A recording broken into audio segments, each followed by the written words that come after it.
किया। श्री हरिराम व्यास जी के चरित्र में आता है कि हरिराम व्यास जी के श्री जुगल किशोर जी उनके लिए कोई वंशी लेकर के आया, तो जुगल किशोर जी को वंशी जैसे ही पधराने लगे व्यास जी, तो वंशी थोड़ी बड़ी थी, ठाकुर जी के हस्तकमल में आ नहीं रही थी। तो व्यास जी ने थोड़ा सा श्रम किया तो श्री ठाकुर जी के अंग में से रक्त प्रवाहित होने लग गया, श्री जुगल किशोर जी के। हरिराम व्यास जी को बहुत बहुत मन में पीड़ा होने लगी, तुरंत चरणों में प्रणाम किया, जय जय क्षमा कर दो। अरे मैंने क्यों ऐसी भावना रखी कि आप जड़ हो, मैं क्यों भूल गया कि आप तो साक्षात चैतन्य हो। मैंने आपके हस्तकमल में पीड़ा दे दी ठाकुर जी, मुझसे अपराध बन गए हो।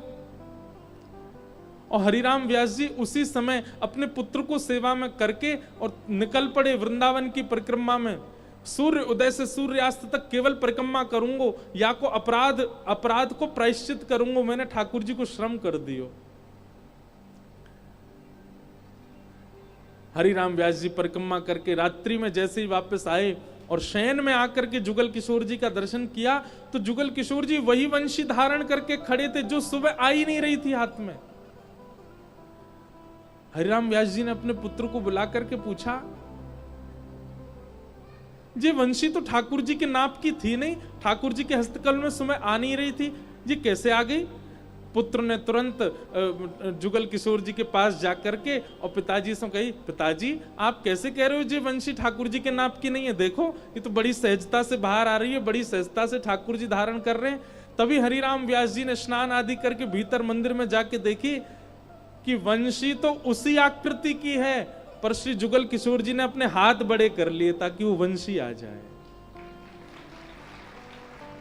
ठाकुर जी चैतन्य हैं, जड़ नहीं है।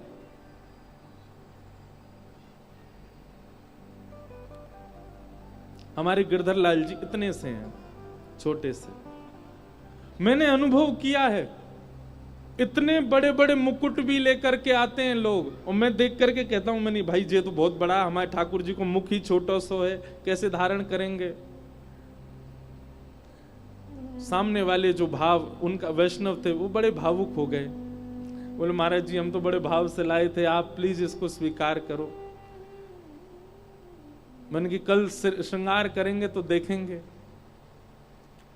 पतो ना है जन लाला ने कहा कि मुकुट छोटो कर लियो कि जन अपनो मूड बड़ो कर लियो, खूब प्रेम से धारण कर लिया, और वो लगे कि ये ठाकुर जी के लिए ही बना है। उसका जो टिपारा था वो तो बहुत बड़ा है, अभी भी ठाकुर जी पहनते हैं कभी कभी, पर वो ऐसे विराजमान हुआ जैसे कि बिल्कुल इन्हीं के सर के नाप को ही है। ठाकुर जी जड़ नहीं है, चैतन्य है। अनुभव करो अपने ठाकुर जी के साथ।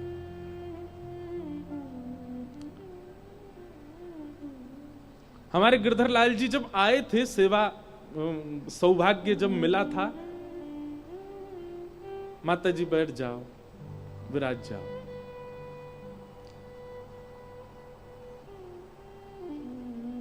तब ठाकुर जी को इतनी इतनी पोशाक पहनाते, वो भी बड़ी लगती थी। अब इतनी बड़ी भी पहन लेते तो भी छोटी लगती है। पता नहीं कैसे रूप धारण करते हैं, कैसे आकृति बना लेते हैं। हमने तो बहुत अनुभव किया है कि श्री ठाकुर जी परम चैतन्य हैं। हमारे गिरधर लाल जी को जिसने प्रत्यक्ष नहीं देखा ना, वो यही विचार करता है कि इतने बड़े ठाकुर जी होंगे, खूब सुंदर श्रृंगार होगा, खूब बड़े बड़े नेत्र होंगे, लेकिन जब वो प्रत्यक्ष दर्शन करने जाता है इतने से दिखते हैं ठाकुर जी, बहुत छोटे से। और एक और बात, जो गिरधर लाल जी को देखते रहते हैं उनके लिए बात है, 11 से 17 जनवरी आप श्री लाल जी का दर्शन कीजिएगा। इतने बड़े बड़े मंडप बनते, इतने बड़े बड़े गर्भगृह बनवाते हैं हम श्री लाल जी के। छोटे से ठाकुर जी पीछे से देखने वाले पंडाल में उसको भी दिखाई देते हैं, ऐसा लगता है मानो उन्होंने अपना रूप बड़ा कर लिया हो। ठाकुर जी चैतन्य हैं।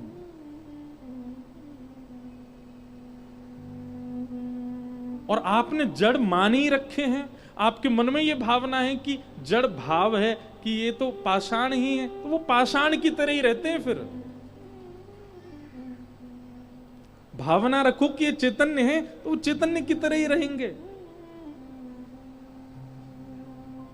हम कथा में आते हैं तो कथा में आते समय लाल जी अकेले रहते हैं कक्ष में, तो अकेले नहीं रहते। उस समय ठाकुर जी के पास जाएंगे, लाल जी आपकी कीर्ति गावे जा रहा हूं, आपको ने यश सुनावे जा रहा हूं, आपकी ने प्रशंसा करवे जा रहा हूं कथा में,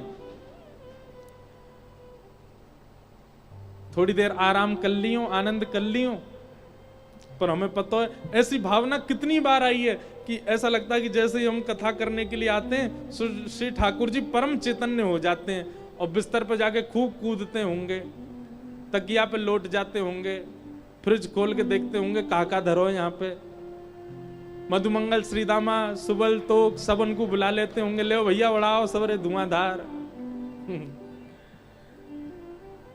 कितनी बार ऐसा अनुभव हुआ है कि वो चैतन्य है। मीराबाई का ये पद बहुत सुंदर लगता है।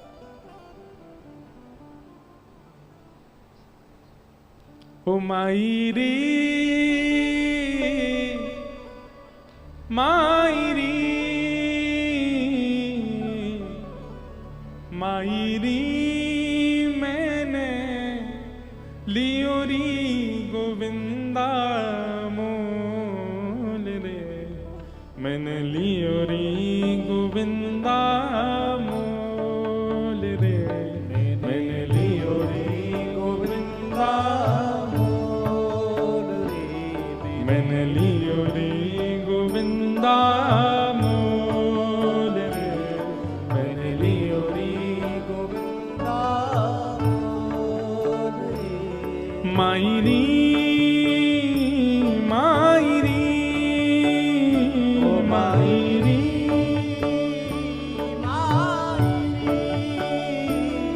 मायरी मायरी ओ मायरी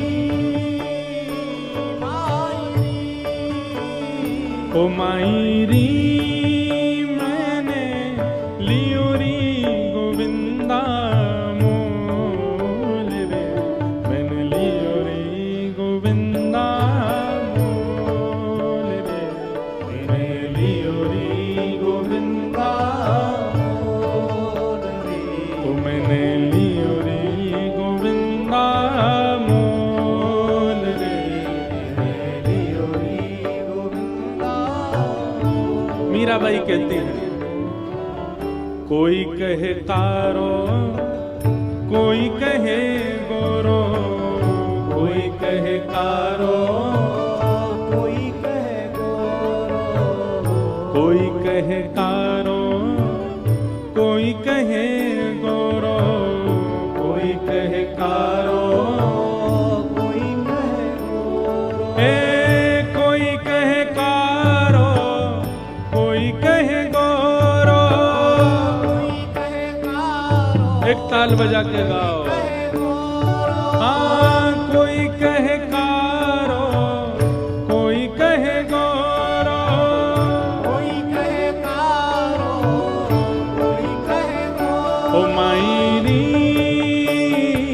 मायरी ओ मायरी ओ मायरी